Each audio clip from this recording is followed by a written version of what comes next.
We're on week 3 of this discussion about the haves and the have-nots. If that makes sense, if you recall that at all, show me hands. Yes, I remember that. That's what we're talking about. Talking about Moses. Does that sound familiar? Okay, good. So I got recognition. Okay, so we're going to talk about Moses again tonight, all right? But before we jump into talking about Moses, there's a mentality that I want you to jump into, and so there's a little tiny video clip I'd like you to watch to start. How many of you seen Endgame? Anybody? Yes. One of the best movies ever. I'm sorry if you don't agree. We'll talk later. No, one of. I didn't say the. One of. So, Avengers Endgame, one of the coolest things about it is this idea of time travel. And they discuss time travel, and they even talk about how time travel in other movies isn't exactly the way that it's supposed to be, blah, blah, blah, time travel. But the idea is that they've got to travel through time to fix the wrongs that Thanos has made, fix the snap, right? And what they're trying to do in all of the entire movie is trying to avoid their past selves. And one of the coolest scenes in the movie is when future Captain America bumps into past Captain America, because future Captain America has to take the scepter and pull the stone out of it and all that good stuff. And so Captain America versus Captain America, right? You know, epic fight off, you know? And so at one point, like, past Captain America knocks future Captain America down, and past Captain America is like, I could do this. And future Captain America goes, all day. Yeah, I know. You could do this all day, right? He finishes the line because that's what he says all the time. Past self meeting future self. Let me ask this question. How many of you have ever, no, let's do this. Let me do a survey. And you guys, it's been a long time since I've been to you. So when I say survey, the idea is I want your feedback, but I'm worried that if you see what other people's feedback is, like you're not going to raise your hand or you won't agree. So when I say survey, I'm going to count 1, 2, 3, and then I'd like you to close your eyes, and I'm going to ask you a series of questions. And if you raise your hand to agree or keep your hand down for a no, then we can just move on and you'll be good that way. Does that make sense? Okay, so survey, 1, 2, 3, eyes closed. Let's start with an easy one. How many of you have ever wished your parents would let you stay up later at night? Okay, easy question. Good, hands down.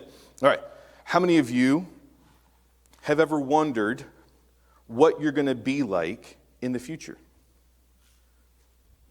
Okay, hands down. Now, with your eyes still closed, hands down. With your eyes still closed, I want you to take like 10 seconds to think about what you will be like, look like, be doing 5 years in the future from now. Go.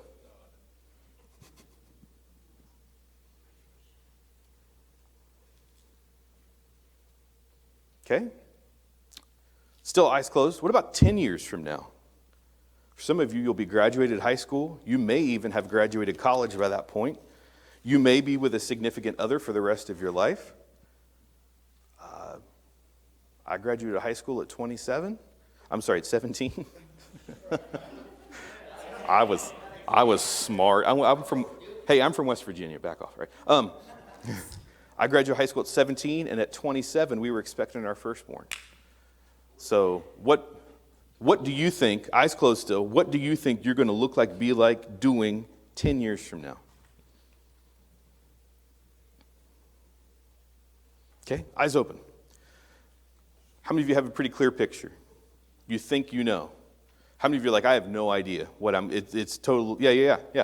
It's difficult for us, and I hate to always bring up the COVID-19 thing, but it's difficult for us to be able to anticipate, especially now, what a week from now looks like, 2 weeks from now, 3 weeks, a month, a year. There's so much changing and so much going on. I can't guarantee that the school year is going to end differently or the same than this past school year did. I have no idea. I have no idea whatsoever. Right? There's so much unpredictability. And you've been talking about the character of Moses, okay? In particular, the story that Moses deals with in the book of Exodus, at the beginning of the book of Exodus. Let me give you a very, very, very quick recap. If I talk too much or too fast, Becky would say, I always talk too much. If I talk too fast, just throw a hand up or something and I'll slow down. But the book of Exodus opens up with the fact that the Israelites, or the Hebrews, or the Jews, however you identify them, they're all the same people group, they live in the nation of Egypt. And they've been living in Egypt for about 400 years since the story of Joseph in the Technicolor Dreamcoat, the multiple code. Joseph brings his family over to Egypt in a time of famine, and he settles in Egypt. He becomes the second most important person in charge in Egypt. And so the Israelites, the Jews, the Hebrews have been settled in Egypt, and they've been basically growing as family in the nation of Egypt for 400 years. There's a Pharaoh in charge. And this Pharaoh has totally forgotten about Joseph and what Joseph did for his ancestors. And he essentially has been slowly over time turning the Israelites, the Hebrews, into slave labor. There's so many of them. They number in the millions. And he has forced them. He said, look, if you're going to live in our land, you're going to work for us. And so the Hebrews, the Israelites, have been working essentially as slaves. They have decent lives. They have housing, they have food, but they're slaves. They're not free. If at any given point they wanted to get up and walk away, they couldn't because the Egyptians have control over them. Pharaoh is so worried that the Israelites are going to get so big and take over that he issues this decree. He says, all male children that are born, I want them put to death the day that they're born. So if a baby's born, it's female, she gets to live, male dies. And the Israelites are terrified because this means it's going to be the end of their people. There's going to be no males to grow up and to raise. And there's many Israelites who disobey and who try to work around this law. And one of these people is Moses' mom. She gives birth to Moses. He's a boy. She doesn't put him to death. She hides him as long as she can. But the Bible tells us that when he's 3 months old, she puts him in a basket and lets him float down the river. A lot of people would say, well, you're a horrible mom for doing that. She's trying to get him to a better place. She's hoping someone discovers him. And of all things, and on all people, the Pharaoh's daughter discovers Moses in the basket in the river. How many of you are familiar with this? You know this. And she takes him into her house. In fact, Moses' mom doesn't give him the name Moses. Pharaoh's daughter gives him the name Moses. And so he's raised in an Egyptian household. In fact, he's raised in the Pharaoh's house. He essentially is looked at in a lot of ways as Pharaoh's adopted grandson. And that's how he's raised. He's raised in royalty, he's raised in luxury, he's raised as an Egyptian. Well, fast forward, at some point in his late teens, early 20s, he gets involved in a situation where he kills an Egyptian. And because he kills this Egyptian, he incites the wrath of Pharaoh, and so he escapes into the wilderness. And we know that the Bible tells us that when Moses escapes into the wilderness, it's with the idea of never going back to Egypt. And so he's going to start a new life in the wilderness, and he bumps into this tribe of sheep herders, and he falls in with them, and he helps them and develops relationships with them. He marries the head herder's daughter and basically starts a new life. He's a shepherd now in the wilderness. Never going to go back to Egypt, never going to go and revisit that fact that he's a Hebrew raised in an Egyptian household. Never going to visit them again. This, I think, is where Pastor Josh brought you to last week. One day in the wilderness, Moses is shepherding, and he sees what? Burning bush. A tree that's on fire. But the most important thing is the tree doesn't consume itself. How many of you pyromaniacs and have ever set something on fire? And the disappointing thing is that it burns up too fast, right? Yeah. Okay. So the problem with this tree, and let's be clear, historically speaking, seeing bushes or trees on fire in the wilderness isn't crazy. Like lightning hits them, they're going to catch on fire. The thing that catches his attention is that it doesn't consume itself. It doesn't burn up. It stays burning, but it stays looking like a healthy tree. That's weird looking. And so he approaches the burning tree. And in approaching the burning tree, he hears the voice of God. And the voice of God essentially says to him, I want you to go back to Egypt, and I want you to be my voice to set my people free. And I think last week, the point that you ended was the very beginning of Exodus chapter 4, where Moses says, how am I supposed to do this? What am I supposed to do? And God says, the staff that's in your hand, take a look at that, and that's what you're going to take with you. Are we on the same page? Okay. I want to show you another clip. It's an illustration of what this encounter with God might have looked like between God and Moses before we move on to talk about what happens next in Moses' life. Okay?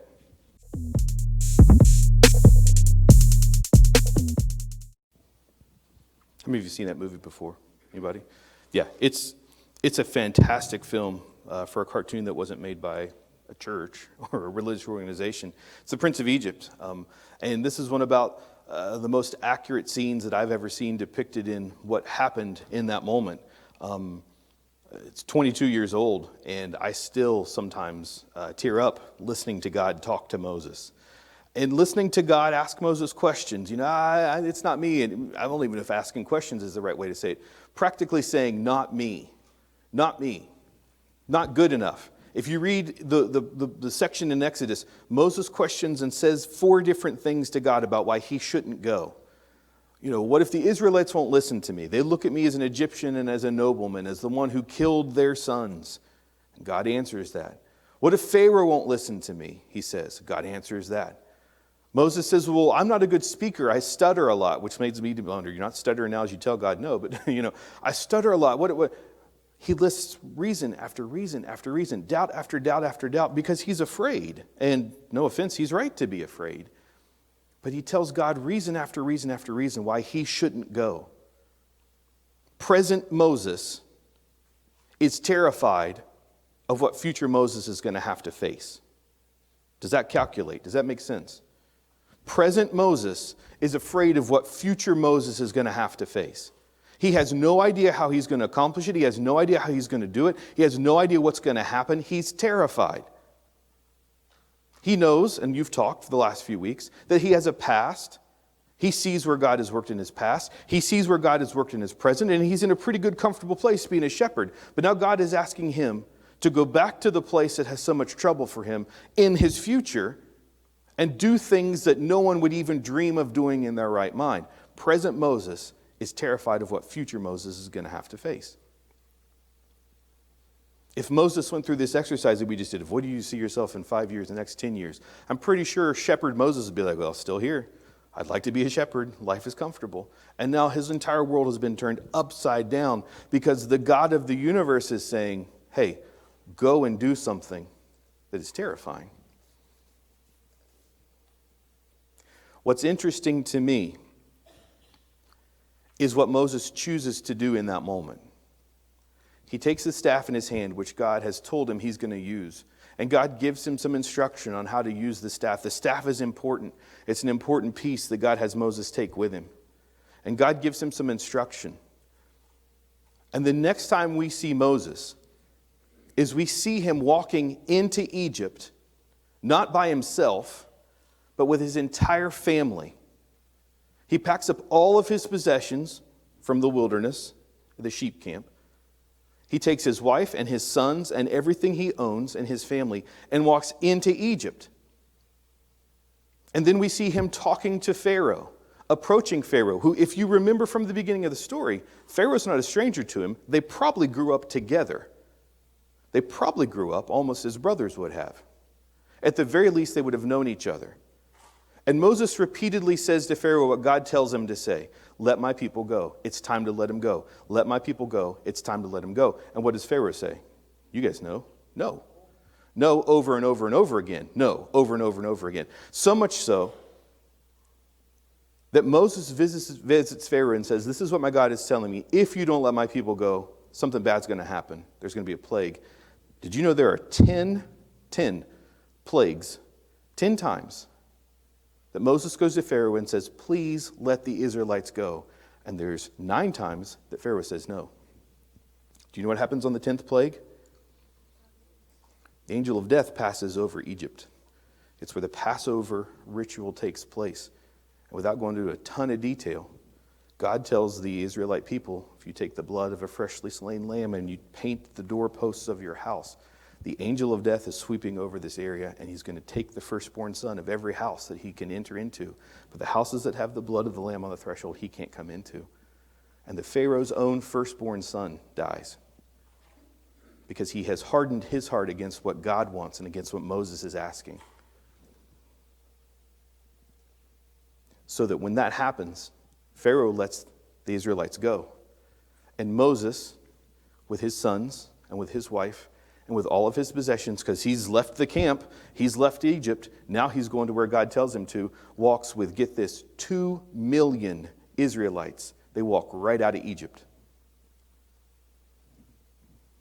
Do you think present-day Moses saw future Moses doing that? There's no way. In his wildest dreams, for all the fears that he had, present-day Moses would never have seen future Moses walking out of Egypt with 2 million people. Not escaping, not running, walking. In fact, the Bible tells us that the Egyptians even gave the Hebrew people gifts as they left. Slaves. Hey, we're really going to miss you guys. Take some gold with you. Take some food with you. Take this calf. They gifted them as they left. Present-day Moses could never have envisioned that that's what future Moses would have experienced. But the story doesn't end. Because Pharaoh is such a hard heart, his heart is so blackened with anger and evil, that as the Israelites have left, he changes his mind. And he says, if I can't have you as slaves, I'd rather have you dead. So he gathers his armies, and he charges across the desert after the Israelites. And Pharaoh's plan is a pretty good one. He knows that they have to walk towards the Red Sea. And so what he's going to do is he's going to send his armies to literally surround the Hebrews and pin them between the shores of the Red Sea and his army, and he's literally going to slaughter every single one of them. He's that angry. He's that upset. Nothing will stop him. His own advisors tell him, stop, don't do this. There's another clip I'd like you to see before we're finished tonight.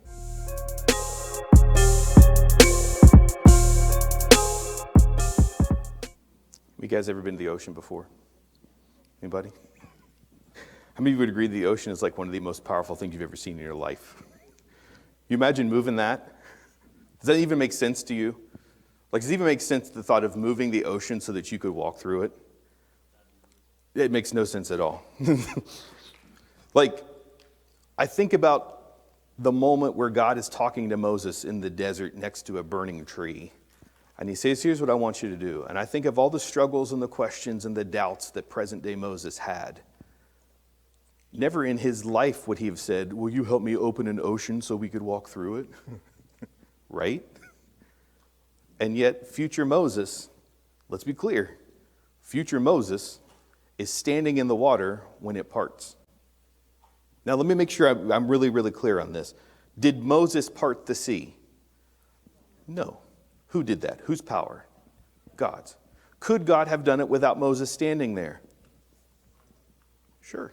Absolutely. God can do whatever God wants to do. Why did God choose that moment to work through what Moses did? Because Moses was the leader of his people. Moses was the one he had chosen. Moses was the one that he had called. God didn't want to do it just by himself. God wanted to do it with Moses standing there, holding the staff that he had empowered. God wanted Moses to be the person there at that time. And I know it's a cartoon, and I know it's 22 years old, but when you look at the way they depict the character of Moses and his face as he looks back at the people, it's not a look like, hey, look what I've done. It's a look like, hey, look what God can do when we're willing to stand here and just do what he asks us to. It's a resignation to the fact that he knew that he didn't do anything. Trust me, I've stood in the Atlantic Ocean with a stick and I put it in before. Nothing happened, okay? Nothing. Because God didn't want it to happen, right? But in that moment, it was all God, but God chose to use all of Moses. I'm not telling you this evening that present you has ocean-splitting potential in future version of you. I'm not saying that at all. So don't walk out here this evening and be like, hey, Brian said that I can split water. No, that's not what I said at all. What I said and what God is saying is that the questions that we have about what God is asking us to do and who he's asking us to be, and the biggest fears that we have are nothing compared to the biggest things he wants to do with the future versions of us. Guys, when I was 15 years old at a church camp and I prayed at an altar and I felt God say, I want you to work with teenagers when you're older, I had all kinds of questions because you might not know this, but I'm scared of standing in front of people. I get nervous standing in front of people talking. And I brought up all kinds of things. There's no way they'll listen. There's no way. And I had all these questions. And God has shown me over the last 27 years that if I'm willing, he'll take me to places that are so much more important than standing in front of people. Guys, I've prayed with people on hospital beds that I had zero idea of what to say. But I was there and I said, God, you do it. And he put words in my heart and my mouth to say to those people. I've been in a teenager's home when he rushed in because his mom called and said she was going to commit suicide if he didn't get there. I followed him to his home because I had no idea what to expect. None. Terrified. I had no business being there. I had no expertise being there. But that's where God had put me. Everything came out all right in the end. When I knelt at an altar and prayed about working with youth, that wasn't on my mind. Future me hadn't come to present me and said, hey, look, this is what you're going to do. Just chill out and be cool. Does that make any sense? You have no idea where God might use you between now and graduation in May. None. But guys, I'm telling you, if you're afraid of what he's challenging you to do, if you're afraid of being used by him, present you afraid, trust that he's going to make future you empowered. He's going to use you. He wants to use you. He wouldn't be asking you or telling you if he didn't. By the way, Moses, the single most talked about individual in the New Testament by all the New Testament writers. Single most. Moses' legacy, by simply standing and doing what God asked him to do, has extended thousands of years into the future. There are things that future Moses did and has done that present Moses, as he struggled to answer yes, would have never even thought about. What is God asking you to do? Future you, asking you now. Let me pray with you and we'll be done. Father, thank you for this evening. Thank you for this opportunity to talk and to learn and to hear from you. Lord, thank you for Moses, an individual who, in his example, still challenges us and shows us today what answering yes to you, even when we're unsure of what that means, what that can lead to. God, tonight I am convinced that there are a room full of people here who are willing to do what you would ask of them. But there's fear, there's doubt, there's uncertainty. There's a laundry list in their head of attributes that they have that they feel like they're not good enough for the call or they don't have the right skills. God, show them this evening that you walk with us in every single circumstance, in every single situation. And that, God, where you place us, the classrooms you place us in, the friend groups that we're in, the activities that we're involved in, the teams that we're on, God, those are not mistakes. Those are purposeful placements by you of us into situations that, Lord, no one else has been called to. Father, show us how to lean on you. Show us how to rest in you and to rely on you for the words and the knowledge and the strength in those situations. So that, God, the future us that we think about is far more impressive than anything we could even ask or imagine. Help us to understand that even now, the future that we have in you is being shaped by our decisions and our willingness to walk with you.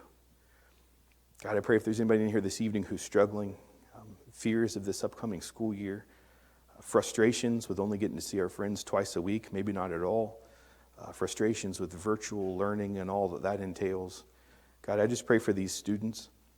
I pray for them to be strong in this situation, to continue to look to you, and that, Lord, allow them to be the students they need to be, allow them to learn what they need to learn, but allow them to experience life to the full with you.